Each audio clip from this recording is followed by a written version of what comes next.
The Jamaica Teachers Association, JTA, has rejected government's increased wage offer for the 2017-2019 period. That position was taken at the JTA's annual conference in Montego Bay, St. James today when the newly elected president, Georgia War Richards, presented the offer to representatives. More from TVJ's Kalisha Williams.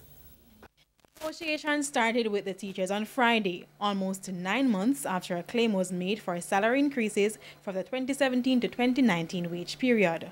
What claim the teachers made was not forthcoming when TVJ News inquired. The counter-offer from the government was also a closely kept secret, but it's obvious the teachers are not settling for the government's offer.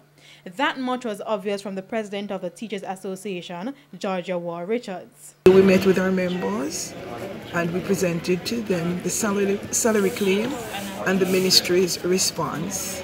And there was a unanimous decision to reject the claim in totality. This rejection comes just days after the Finance Minister Audley Shaw told public sector workers to temper their wage claims with consideration to be given to low inflation and the successful increase in the personal income tax threshold to $1.5 million.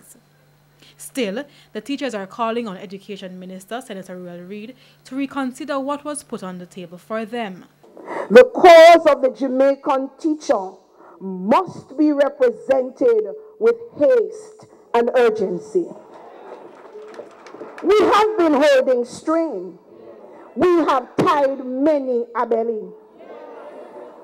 Honorable Minister, I know the blood of teacher trade unionism runs deep in your veins.